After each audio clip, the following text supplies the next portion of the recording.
Alright, so this is a little bit different from what I'm used to. Today we're going to be going over the 1992 presidential election as if it was held today. And this is based off a number of new factors. It's not just going to be filling in the electoral map, seeing where electoral changes are.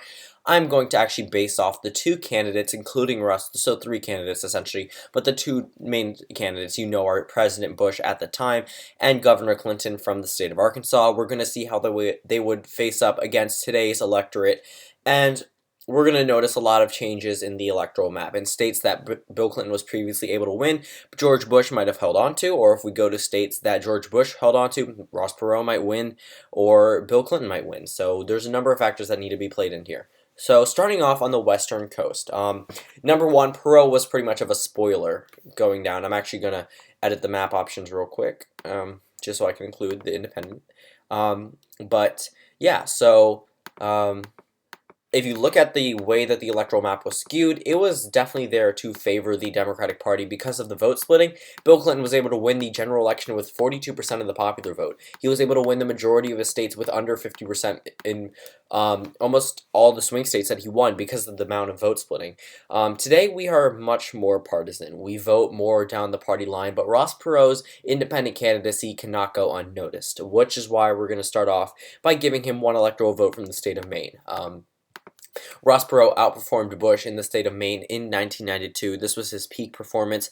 I honestly think with the new progressives up in Maine, the ones that supported Bernie Sanders overwhelmingly in the Democratic primary, I honestly think that they would give their electoral votes to Ross Perot, not only with displeasure from Bush being a Republican candidate, although Perot did come from the GOP, Bill Clinton would be too much of a conservative Democrat for them to give their votes to. He's by far more conservative than we've ever seen a presidential candidate in modern history, essentially 1972 up, for the Democratic Party, and it would be very hard for them to vote either Republican or Democrat. I think their better option would be an independent candidate, but we're going to fill in some more obvious states. Going over to New York, Illinois, California, that's a little iffy.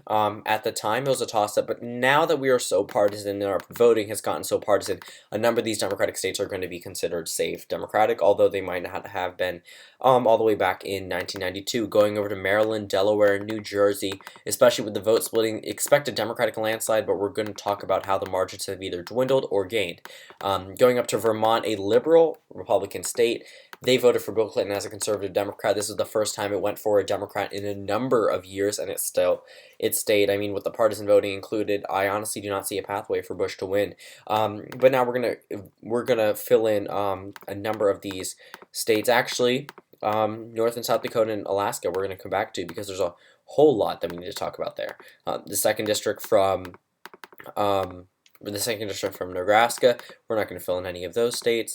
That's a little bit more reasonable. West Virginia, actually, we're not going to talk about just yet. But essentially, all the safe Democratic states, Virginia, Bush has a really strong appeal to the military voters in Virginia, but again, with the way that the electoral is skewed now, honestly, I would give Virginia, and that's a gain for Bill Clinton. Going over to New Mexico, Colorado, and Nevada, again, states I would give to Bill Clinton. I'm not even going to, I honestly don't think Bush would have a way to win in the Rust Belt. This ultimately gives him the election. But now we're just going to look at the map to see how partisan voting has really affected, if it has affected anything. To be completely honest, we don't see it affecting much. But when we have two candidates like this, both either liked or hated by their current party, or embraced or fallen out of favor, honestly, the way that we have the electorate now, I do not think Bill Clinton would win by such a large margin, but I do think states that he previously won would turn back, and states that he didn't win originally could go to him. Bush coming from Bush having both an appeal in Florida and Texas, that's a little bit tricky. But we have a number of vote splitting. I mean, if you set Marco Rubio at the top of the ticket and Donald Trump ran an independent campaign and Hillary Clinton was the Democratic nominee, you better expect a Democratic landslide in Florida. Even with the home state factor, I would give that one to Bill Clinton. Going down to states like Louisiana, though, I would give that one to Bush. I mean, I don't really see a pathway for, even with the vote splitting included, I don't see a pathway for Clinton to overcome the same way that Democrats have previously done. And then we go over to states like Tennessee. Honestly, if Al Gore was on the top of the ticket, that one could become competitive. I'm actually going to give that one to Bill Clinton. I think he would narrowly retain onto it, just the same way Phil Bredesen might actually win the Senate seat, even with partisan voting. Going over to Arkansas, though, I definitely think Bill Clinton would hold on to this. Even if there is partisan voting, And I did say, in my own words, the home state factor can only do enough. Bill Clinton is a conservative Democrat. He's a little bit different. He's like Joe Manchin from West Virginia. If you put up any other Democrat, would you even consider him winning West Virginia? Any modern day Democrat, you wouldn't. But considering that he's from the state and he is representing the state currently, I guess, as a governor, with an extraordinarily high approval rating for a Democrat, it's understandable how I would give him the state. Going over to Utah, though, Bush would probably handedly take Utah, South Dakota, North Dakota, 2 states. Bush would probably narrowly carry. Same thing with Montana, just by with those margins. However, going over to Ohio, honestly, Ohio, North Carolina, Georgia, and in Iowa, I would give to Clinton. Actually, I'm retracting my talk about how I don't think he would win more. I think he would win more electoral vote wise, but looking at the map, it's really hard for a Bush presidency. I mean, there's a number of vote splitting between him and Ross Perot. It's not going to be necessarily the best thing.